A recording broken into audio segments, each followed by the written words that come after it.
Hello hi ವಿದ್ಯಾರ್ಥಿಗಳೇ, welcome to MS world classes. ಇವತ್ತಿನ ಅವಧಿಯಲ್ಲಿ 2024ನೇ ಸಾಲಿನ 9ನೇ ತರಗತಿಯ ಗಣಿತ ಎಸ್1 ಎಕ್ಸಾಮ್ದು ಕ್ವಶನ್ ಪೇಪರ್ ವಿತ್ ಆನ್ಸರನ್ನು ನೋಡೋಣ. ಸೊ ಈ ಪ್ರಶ್ನೆ ಪತ್ರಿಕೆಯಲ್ಲಿ ಯಾವ ರೀತಿಯ ಕ್ವಶನ್ಸ್ಗಳನ್ನು ನಮಗೆ ಕೇಳಿದ್ದಾರೆ ಮತ್ತು ಪಾರ್ಟ್ ವೈಸ್ ಕ್ವಶನ್ಸ್ ಯಾವ ರೀತಿ ಇಂಪಾರ್ಟೆಂಟ್ ಇರುತ್ತೆ ಒಂದೊಂದಾಗಿ ಡಿಸ್ಕಷನ್ ಮಾಡೋಣ ಮತ್ತು ಈಸಿಯಾಗಿ ಯಾವ ರೀತಿ ಸ್ಟೆಪ್ಸ್ಗಳನ್ನು ಫಾಲೋ ಮಾಡೋಣ ಅಂತ ಒಂದೊಂದಾಗಿ ನೋಡ್ಕೊತ ಹೋಗೋಣ. ವಿದ್ಯಾರ್ಥಿಗಳು ನಮ್ಮ ಚಾನಲಲ್ಲಿ ಹೊಸದಾಗಿದ್ದರೆ ನಮ್ಮ ಚಾನಲನ್ನು ಶೇರ್ ಮತ್ತು ಸಬ್ಸ್ಕ್ರೈಬ್ ಮಾಡಿರಿ. ಹಾಗಾದರೆ ಮೇನ್ ಕ್ವಶನ್ ಡೈರೆಕ್ಟಾಗಿ ನಾವು ಏನು ಮಾಡೋಣ, ಈಗ ಒಂದನೇ ಕ್ವಶನನ್ನು ಸಾಲ್ವ್ ಮಾಡೋಣ. ಸೊ ಫಸ್ಟ್ ಕ್ವಶನ್ನಲ್ಲಿ ಏನು ಮಾಡಿದ್ದಾರೆ, 8 ಅಬ್ಜೆಕ್ಟಿವ್ ಕ್ವಶನ್ಸ್ಗಳನ್ನು ಕೊಟ್ಟಿದ್ದಾರೆ. ಸೊ ಒಂದೊಂದಾಗಿ ಸಾಲ್ವ್ ಮಾಡ್ಕೊತ ಹೋಗೋಣ.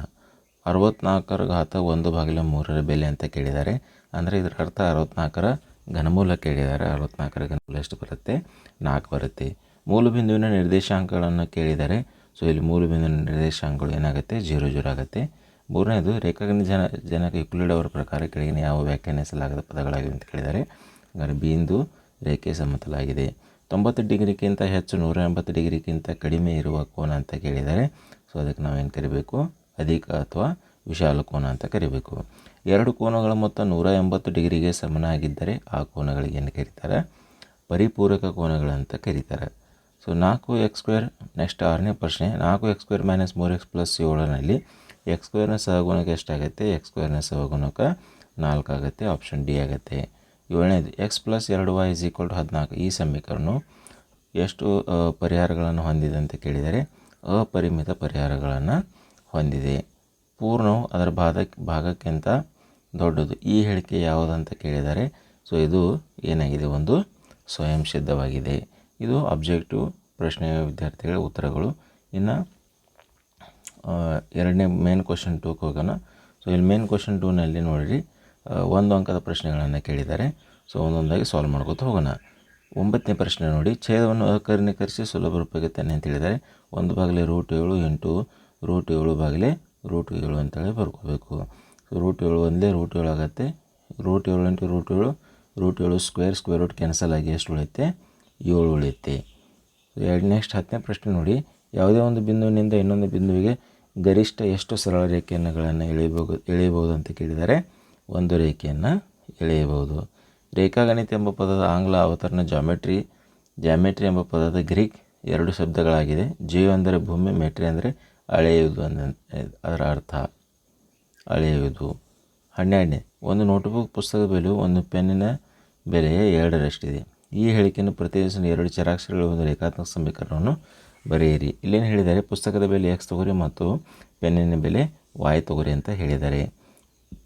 ಹಾಗಾದರೆ ಇಲ್ಲೇನು ಹೇಳಿದ್ದಾರೆ ನೋಡಿ ವಿದ್ಯಾರ್ಥಿಗಳೇ, ಪೆನ್ನಿನ ಬೆಲೆಯು 2ರಷ್ಟಿದೆ ಅಂತ ಹೇಳಿದ್ದಾರೆ ಪುಸ್ತಕದ ಬೆಲೆ. ಸೊ ಇಲ್ಲಿ ಪುಸ್ತಕದ ಬೆಲೆ ಏನಿದೆ? 2x ಇದೆ. ಪೆನ್ನಿನ ಬೆಲೆ ಏನಿದೆ? y ಇದೆ. = y. ಒಂದು ರೇಖಾತ್ಮಕ ಸಮೀಕರಣ ಬರಿ ಅಂತ ಹೇಳಿದ್ದಾರೆ. 2x + y = 0.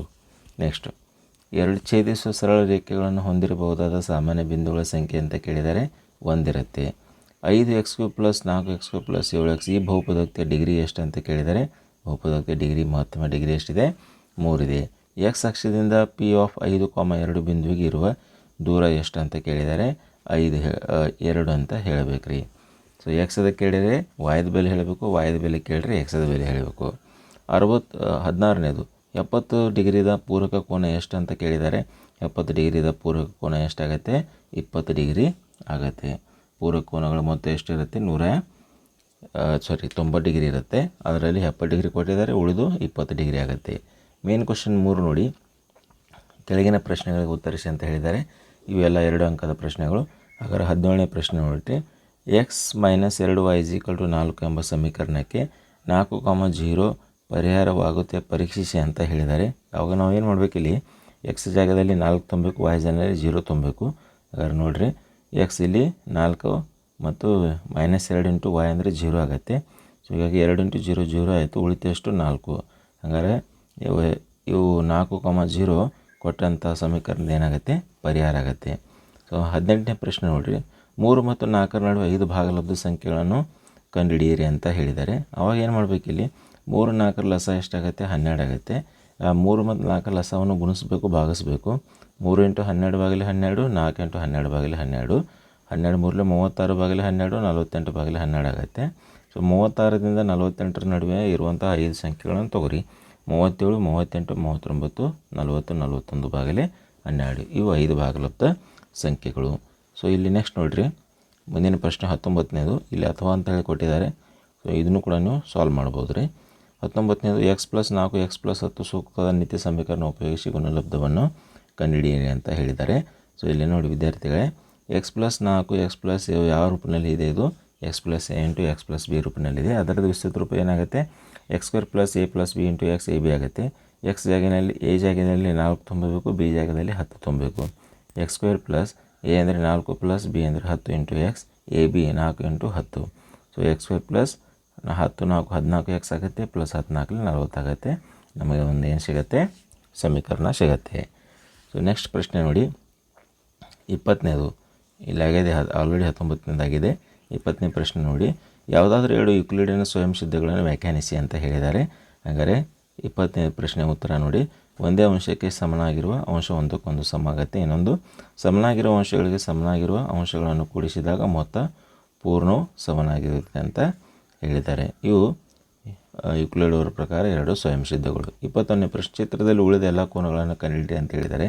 ಹಾಗಾದರೆ ಇಲ್ಲಿ ನೋಡಿರಿ, ಶೃಂಗಾಭಿಮುಖ ಕೋನಗಳನ್ನು ನಾವು ನೆನಪಿಸ್ಬೇಕು. ಇಲ್ಲಿ ಶೃಂಗಾಭಿಮುಖ ಕೋನಗಳು ಕೋನ 1, 2, 3, 4 ಎಲ್ಲ ಕೋನಗಳು ಒಟ್ಟು ಮೊತ್ತ ಎಷ್ಟಾಗುತ್ತೆ? 360 ಆಗುತ್ತೆ.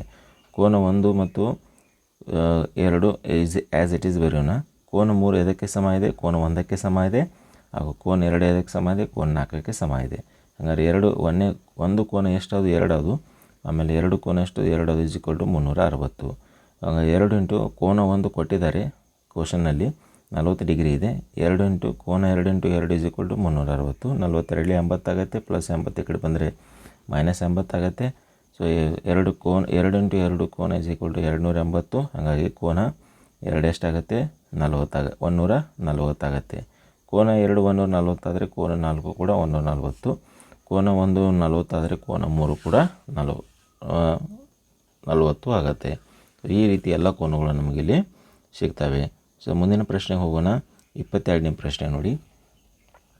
ಸೊ ಇಲ್ಲೇನು ಕೇಳಿದ್ದಾರೆ, ಕೆಳಗಿನ ಹೇಳಿಕೆಗಳಲ್ಲಿ ಯಾವುದು ಸತ್ಯ ಯಾವುದು ಸುಳ್ಳು ಎಂದು ಕಾರಣ ಸಹಿತ ತಿಳಿಸಿ ಅಂತ ಹೇಳಿದ್ದಾರೆ. ಅದರಲ್ಲಿ ಒಂದೇದು, ಒಂದು ಬಿಂದುವಿನ ಮೂಲಕ ಒಂದೇ ಒಂದು ಸರಳ ರೇಖೆಯನ್ನು ಹಾಯಿಸಬಹುದು ಅಂತ ಕೇಳಿದ್ದಾರೆ. ಸೊ ಇದು ತಪ್ಪಾಗುತ್ತೆ. ಯಾಕಂದರೆ ಒಂದು ಬಿಂದುವಿನ ಮೂಲಕ ಅಸಂಖ್ಯಾತ ಸರಳ ರೇಖೆಗಳನ್ನು ಹಾಯಿಸಬಹುದು. ಹಂಗಾರೆ ಒಂದನೇ ಉತ್ತರ ತಪ್ಪು. ಎರಡನೇದು, ಒಂದು ಅಂತ್ಯಗೊಂಡಿರುವ ರೇಖೆಯನ್ನು ಎರಡೂ ಬದಿಗಳಲ್ಲಿ ಅನಿರ್ದಿಷ್ಟವಾಗಿ ವೃದ್ಧಿಸಬಹುದು ಅಂತ ಹೇಳಿದ್ದಾರೆ. ಸೊ ಇದಕ್ಕೇನಾಗುತ್ತೆ? ಇದು ಸರಿಯಾಗುತ್ತೆ. ನಾವು ಬೇಕಾದಷ್ಟು ಅದನ್ನು ವೃದ್ಧಿಸಬಹುದು ರೀ, ಹೆಚ್ಚಿಗೆ ಮಾಡಬಹುದು.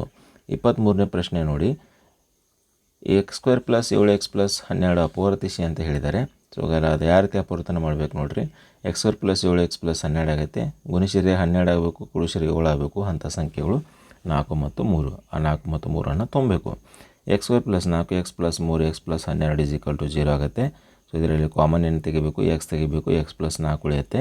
ಇದರಲ್ಲಿ ಕಾಮನ್ 3 ತೆಗೆದ್ರೆ x + 4 ಹೋಗುತ್ತೆ. ಹಾಗಾದರೆ ಎರಡು ಕಡೆ ಕಾಮನ್ x + 4 = 0 ಇದೆ. ಆಮೇಲೆ ಇನ್ನೊಂದು ಏನಾಗುತ್ತೆ? x + 3 = 0 ಆಗುತ್ತೆ. ಸೊ 24ನೇ ಪ್ರಶ್ನೆ ನೋಡಿರಿ ವಿದ್ಯಾರ್ಥಿಗಳೇ, a 1 4 b -3 -5 c 2, -4 d -4 3 ಬಿಂದುಗಳನ್ನು ನಿರ್ದೇಶಾಂಕದ ಚಿಹ್ನೆಗಳನ್ನು ಗಮನಿಸಿ ಆ ಬಿಂದುಗಳನ್ನು ಯಾವ ಚತುರ್ಥದಲ್ಲಿ ಬರುತ್ತೆ ಎಂದು ಗುರುತಿಸಿ ಅಂತ ಹೇಳಿದ್ದಾರೆ. ಹಾಗಾದರೆ ಒಂದನೇ ಬಿಂದು 1ನೇ ಚತುರ್ಥಕ, 1 4 -3 -5 3ನೇ ಚತುರ್ಥಕ, 2, -4 ಅಂದರೆ 4ನೇ ಚತುರ್ಥಕ, -4, 3 ಅಂದರೆ 2ನೇ ಚತುರ್ಥಕ ಬರುತ್ತೆ. ಸೊ ಮುಂದಿನ ಪ್ರಶ್ನೆ ಹೋಗೋಣ. ಪ್ರಶ್ನೆ 4, ಕೆಳಗಿನ ಪ್ರಶ್ನೆಗಳಿಗೆ ಉತ್ತರಿಸಿ ಅಂತ ಹೇಳಿದ್ದಾರೆ. 3 ಅಂಕದ ಪ್ರಶ್ನೆಗಳು ಪ್ರಾರಂಭ ಆಗುತ್ತವೆ. ಹಾಗಾದ್ರೆ 3 ಅಂಕದ ಪ್ರಶ್ನೆಗಳು 1ನೇ ಪ್ರಶ್ನೆ ನೋಡಿ ವಿದ್ಯಾರ್ಥಿಗಳೇ, ಇದಂತೂ ಬಹಳಷ್ಟು ಇಂಪಾರ್ಟೆಂಟ್ ಇದೆ. ಪರೀಕ್ಷೆಯಲ್ಲಿ ಕಾಯಂ ಈ ಪ್ರಶ್ನೆ ಬರ್ತಾ ಇದೆ. 25ನೇದು, √3 ಸಂಖ್ಯಾ ರೇಖೆಯ ಮೇಲೆ ಪ್ರತಿನಿಧಿಸಿ ಅಂತ ಹೇಳಿದ್ದಾರೆ. ಪೈಥಾಗೋರಸ್ ಪ್ರಮೇಯವನ್ನು ಬಳಸಿ ಅಂತ ಹೇಳಿದ್ದಾರೆ. ಈಗ ಏನು ಮಾಡಬೇಕು? ಇಲ್ಲಿ ಒಂದು ಸರಳ ರೇಖೆಯನ್ನು ಹೇಳಿರಿ, ಒಂದು ಬಿಂದು ತೋರಿಸಿ, ಮಧ್ಯ ಬಿಂದು ತೋರಿಸಿ, ಆಮೇಲೆ ಓದಿಂದ 1 ಸೆಂಟಿಮೀಟರ್ ಹೇಳಿರಿ, ಓ ಎ ಆಗುತ್ತೆ. ಅಲ್ಲಿಂದ ಲಂಬ ರೇಖೆ ಆಗುವಂಗೆ ಎ ಬಿ 1 ಸೆಂಟಿಮೀಟ್ರ್ ಹೇಳಿರಿ. ಒ ಬಿಯನ್ನು ಸೇರಿಸಿ, ಇಲ್ಲಿ ಒ ಬಿ ಸೇರಿಸಿದಾಗ ಪೈಥಾಗೋರಸ್ ನಿಯಮ ಪ್ರಕಾರ ಒ ಎ ಬಿ ಒಂದು ಲಂಬಕೋನ ಆಗುತ್ತೆ, ತ್ರಿಭುಜ ಆಗುತ್ತೆ. Pythagoras ಹಚ್ಚಿದಾಗ OB² = OA² AB². O A ಅಂದರೆ 1 ತೊಗೊಂಡಿದ್ದಾರೆ, ಎ ಬಿ ಅಂದರೆ 1 ತೊಗೊಂಡಿದ್ದಾರೆ. 1² ಅಂದರೆ ಟೋಟಲ್ ಎಷ್ಟಾಯಿತು? 2 ಆಯಿತು. ಸ್ಕ್ವೇರ್ ಈ ಕಡೆ ಬಂದರೆ √2 ಆಯಿತು. ಇನ್ನು ತದನಂತರ ಏನು ಮಾಡಬೇಕು? ಬಿದಿಂದ 1 ಸೆಂಟಿಮೀಟರ್ ರೇಖೆಯನ್ನು ಎಳಿಬೇಕು, ಸಿ ಕೊಡಬೇಕು. ಸಿದಿಂದ ಓ ಅನ್ನು ಸೇರಿಸ್ಬೇಕು ರೀ. ಹಂಗಾರೆ ಒ ಬಿ ಸಿ ಲಂಬಕೋನ ತ್ರಿಭುಜ ಆಗುತ್ತೆ. ಅದರ ಪೈಥಾಗೋರಸ್ ಪ್ರಮೇಯ ರೀ O C square equal to O B square B C square. O B ಅಂದರೆ ಅಷ್ಟು √2 ಬಂದಿತ್ತು, ಬಿ ಸಿ ಅಂದರೆ 1 ತೊಗೊಂಡಿದ್ದೀರ. ಸ್ಕ್ವೇರ್ ರೂಟ್ ಕ್ಯಾನ್ಸಲ್ ಆಗುತ್ತೆ, 2 ಉಳಿಯುತ್ತೆ, 1 ಉಳಿಯುತ್ತೆ, 2 1 3 ಆಗುತ್ತೆ. ಸ್ಕ್ವೇರ್ ಈ ಕಡೆ ಬಂದರೆ ರೂಟ್ ಆಗುತ್ತೆ. ಹಾಗಾದರೆ ಒ ಸಿ ಎಷ್ಟಾಯಿತು? √3 ಬಂತು. ತದನಂತರ ಏನು ಮಾಡಿ, ಓದಿಂದ ಸಿ ತನಕ ತ್ರಿಜ್ಯವನ್ನು ತೆಗೆದುಕೊಂಡು ಅಲ್ಲಿಂದ ಒಂದು ವಕ್ರರೇಖೆಯನ್ನು ಈ ರೀತಿ ಎಳಿಬೇಕು ರೀ, ಕಂಸನ ಎಳಿಬೇಕು. ಆವಾಗ ಡಿ ಪಾಯಿಂಟ್ ಸಿಗುತ್ತೆ. ಆವಾಗ ಒ ಡಿ ಎಷ್ಟಾಗುತ್ತೆ? ಅದೇ √3 ಆಗಿರುತ್ತೆ. ಸೊ ಈ ರೀತಿ ಸಂಖ್ಯಾ ರೇಖೆಯ ಮೇಲೆ ಅಭಾಗಲಬ್ಧ ಸಂಖ್ಯೆಗಳನ್ನು ಗುರುತಿಸುವುದು. ಸೊ 26ನೇ ಪ್ರಶ್ನೆ ನೋಡಿರಿ, ಛೇದವನ್ನು ಅಕರ್ಣೀಕರಿಸಿ ಸುಲಭ ರೂಪಕ್ಕೆ ತನ್ನಿ ಅಂತ ಹೇಳಿದ್ದಾರೆ. ಸೊ ಇಲ್ಲಿ ಛೇದವನ್ನು ಯಾವ ರೀತಿ ಅಕರ್ಣೀಕರಿಸಬೇಕು ಅನ್ನೋದನ್ನು ನೋಡಿ. ಸೊ ಭಾಗಾಕಾರ ಒಳಗೆ ಎಷ್ಟಿದೆ? ಇಲ್ಲಿ ಛೇದ ಒಳಗೆ √5 + √2. ಅದನ್ನೇನು ಮಾಡಬೇಕು? √5 - √2 ಭಾಗಿಲೆ √5 - √2. ಸೊ 1 × √5 - √2 ಆ್ಯಸ್ ಇಟ್ ಈಸ್ ಬರೋದು ಭಾಗಿಲೆ a + b a - b ರೂಪದಲ್ಲಿ ಇದೆ. ಇದು a² - b² ಆಗುತ್ತೆ. a² ಅಂದರೆ √5ರಷ್ಟು ಸ್ಕ್ವೇರ್, b² ಅಂದರೆ √2ರಷ್ಟು ಸ್ಕ್ವೇರ್ ಆಗುತ್ತೆ. ಸ್ಕ್ವೇರ್ ರೂಟ್ ಕ್ಯಾನ್ಸಲ್ ಆಗಿ 5 ಉಳಿಯುತ್ತೆ, ಸ್ಕ್ವೇರ್ ರೂಟ್ ಕ್ಯಾನ್ಸಲ್ ಆಗಿ 2 ಉಳಿಯುತ್ತೆ, 5ರಲ್ಲಿ 2 ಕಳೆದಾಗ 3 ಆಗುತ್ತೆ. ಸೊ ನಮ್ಮ ಉತ್ತರ √5 - √2 ಭಾಗಿಲೆ 3 ಆಗುತ್ತೆ. ಸೊ ಮುಂದಿನ ಪ್ರಶ್ನೆ ಹೋಗೋಣ. 102ನೇ ಪ್ರಶ್ನೆ 27ನೇ ಪ್ರಶ್ನೆ ವಿದ್ಯಾರ್ಥಿಗಳೇ. 102ರಷ್ಟು ಕ್ಯೂಬ್ ಇದೆ. ಸೊ ಏನು ಹೇಳಿದ್ದಾರೆ ಇವರು? 102ರಷ್ಟು ಕ್ಯೂಬ್ದ ಬೆಲೆಯನ್ನು ಸೂಕ್ತವಾದ ನಿತ್ಯ ಸಮೀಕರಣ ಉಪಯೋಗಿಸಿ ಕಂಡುಹಿಡಿಯಿರಿ ಅಂತ ಹೇಳಿದ್ದಾರೆ. ಸೊ ಹಾಗಾದ್ರೆ 102ನೇ ಯಾವ ರೀತಿ ಹುಡ್ಕೋಬೇಕು ನಾವು? 100 + 2ರಷ್ಟು ಕ್ಯೂಬ್ ಆಗುತ್ತೆ. ಸೊ ಇದು ಯಾವ ರೂಪದಲ್ಲಿ ಬಂದಿದೆ? a + b ರಷ್ಟು ಕ್ಯೂಬ್ನಲ್ಲಿ ರೂಪದಲ್ಲಿ ಬಂದಿದೆ. ಅದರ ಸ್ವರೂಪ a³ + b³ + 3ab × a + b ಆಗುತ್ತೆ.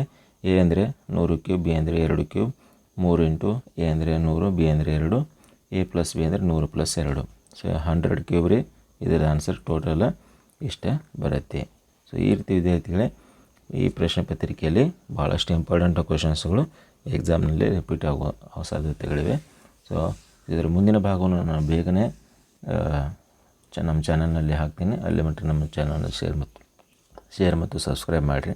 ಯಾವುದೇ ಡೌಟ್ಸ್ಗಳನ್ನು ಇದ್ದು ಅಂದರೆ ನನಗೆ ಕಮೆಂಟ್ಸ್ ಮಾಡಿ, ನಾನು ನಿಮಗೆ ಎಲ್ಲ ಡೌಟ್ಸ್ಗಳನ್ನು ಸಾಲ್ವ್ ಮಾಡ್ತೀನಿ. ಸೊ ನೆಕ್ಸ್ಟ್ ವಿಡಿಯೋನಲ್ಲಿ ಇದರ ಮುಂದಿನ ಭಾಗವನ್ನು ನೋಡೋಣ.